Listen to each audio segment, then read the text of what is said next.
السلام علیکم۔ آج ہم اس ویڈیو میں سیکھیں گے کہ ایک خاکہ کس طرح لکھا جاتا ہے۔ بی ایس کے سطح پر خصوصاً طلباء و طالبات کو یہ مشکل درپیش ہوتی ہے کہ وہ خاکہ نہیں لکھ سکتے، تو اسی وجہ سے میں نے بہت آسان کر کے یہاں پر پوائنٹس لکھے ہیں۔ تو انشاءاللہ اس ویڈیو کو دیکھنے کے بعد آپ لوگوں کو کلیئر ہو جائے گا کہ ایک خاکہ کس طرح لکھا جاتا ہے۔ پھر بھی کوئی سوال ہو تو آپ کمنٹ سیکشن میں پوچھ سکتے ہیں۔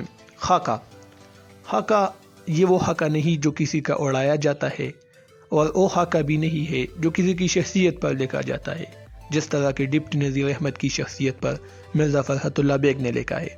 یہ وہ بھی نہیں ہے۔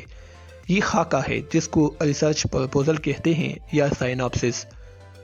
خاکہ اپنے موضوع کو قابل تصدیق بنانے کے لیے پہلے جو مضمون لکھا جاتا ہے انہیں خاکہ کہتے ہیں۔ یعنی ہم ایک موضوع لیتے ہیں ریسرچ کے لیے، تحقیق کے لیے، لیکن اس پر کچھ لکھنے سے پہلے ہم ایک مضمون لکھتے ہیں جس میں ہم ایک خاص ترتیب کے ساتھ تمام باتیں کرتے ہیں، تو اس کو خاکہ کہتے ہیں۔ خاکے کے اہم نکات یعنی اہم ہیڈنگز کون کون سے ہیں، تو یہ میں نے لکھے ہیں نیچے۔ یہ پشاور یونیورسٹی سے چونکہ ہم ایفیلیٹ ہیں، اور بہت سے ایسے ہوتے ہیں یونیورسٹی کے کہ ان کی اپنی ایک خاکے کی شکل ہوتی ہے، لیکن یہ تمام پوائنٹس جو میں نے لکھے ہیں وہ اس خاکے میں ضرور موجود ہوتے ہیں۔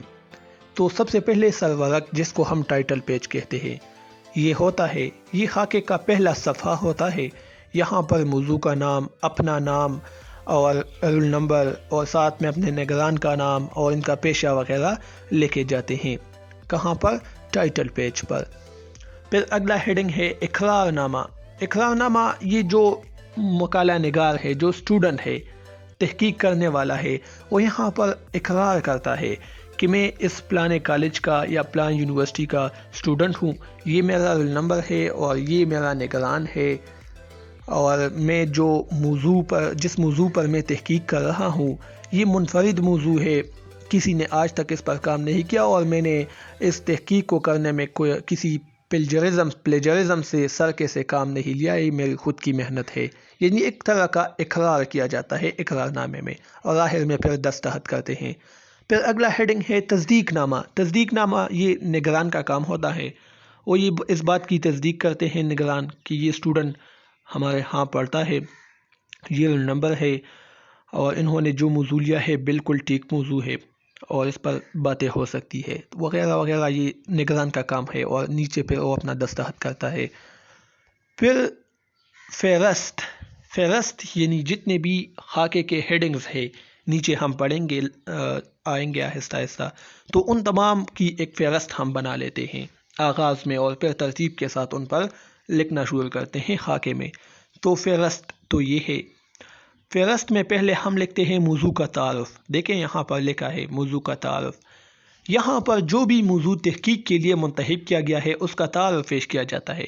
مثال کے طور پر آپ لوگوں نے ایک ناول لیا ہے، مثال کے طور پر ڈپٹی نذیر احمد کا ناول مرات العروس آپ لوگوں نے لیا ہے، تو اس کا تعارف یہاں پر مختصراً آپ پیش کریں گے۔ یعنی پہلے آپ ہیڈنگ دیں گے کہ موضوع کا تعارف، اور پھر نیچے اس کا مختصر تعارف مرات العروس کا۔ آپ لوگوں نے جو ٹاپک منتخب کیا ہے تحقیق کے لیے، آپ اس کا تعارف پیش کریں گے۔ پھر ہے موضوع کی ضرورت اور اہمیت، یعنی اس حصے میں منتخب موضوع کی ضرورت اور اہمیت پر روشنی ڈالی جاتی ہے کہ میں نے یہ موضوع لیا ہے، کس لیے لیا ہے، اس کی ضرورت کیا ہے۔ یعنی مثال کے طور پر مرات العروس ناول ہے تو اس میں معاشرے کی اصلاح کی بات ہوئی ہے، تعلیم پر، عورتوں کی تعلیم پر زور دی گئی ہے، تو اسی وجہ سے میں اس کی ضرورت محسوس کرتا ہوں۔ آپ لوگوں نے جو ٹاپک لیا ہے آپ اس کی ضرورت اور اہمیت پر مختصراً یہاں بات کریں گے۔ پھر آپ ہیڈنگ دیں گے مطالعات ما سبق۔ یہ ایک اہم حصہ ہوتا ہے خاکے کا۔ اس حصے میں منتخب موضوع، یعنی جو موضوع آپ لوگوں نے منتخب کیا ہے اس کے متعلق پہلے جتنا بھی مطالعہ ہو چکا ہے، جتنی بھی باتیں اہل قلم نے کہی ہے، ان سب کو پیش کیا جاتا ہے۔ یعنی مرات العروس ناول ہے، اس کے متعلق دوسرے محققین نے جو باتیں کی ہے وہ یہاں اس حصے میں لکھے جاتے ہیں۔ مطالعات ما سبق کا مطلب ہے کہ سبق سے پہلے جو مطالعات ہوئے ہیں، جن لوگوں نے جو لکھا ہے وہ یہاں پر ہم لکھتے ہیں۔ پھر ہے سوالاتی تحقیق، یہ ہیڈنگ آپ دیں گے اور پھر آپ لوگوں نے جو موضوع دیا ہے اس سے چند سوالات نکالیں گے، وہ اس حصے میں لکھیں گے اور ان سوالات کے تفصیلی جوابات آپ پھر اپنے تحقیقی مقالے میں لکھیں گے۔ یہاں پر صرف آپ سوالات لکھیں گے، 4 5 6 جتنے بھی ہے۔ پھر آپ ہیڈنگ دیں گے مقاصد تحقیق، یعنی اس تحقیق کے مقاصد کیا ہے، تو آپ چند مقاصد متعین کریں گے، تو یہ بھی ایک مختصر حصہ ہوتا ہے۔ پھر ہے حدودی تحقیق۔ حدودی تحقیق اس کا مطلب ہے کہ میری تحقیق کا ہدف کیا ہے، یعنی کہاں تک میری تحقیق محدود ہوگی، یعنی میں مصنف کی حالات زندگی، ناول کیا ہے، اس کی اقسام، اور پھر مرات العروس ناول، یہ 3 میرے عنوانات ہوں گے۔ ان تینوں پر میں بات کروں گا، اس سے آگے نہیں، بس یہاں تک میری باؤنڈری ہے، تو اس کو کہتے ہیں حدودی تحقیق۔ اگلا ہے طریقے تحقیق، جس کو ہم ریسرچ میتھڈولوجی کہتے ہیں۔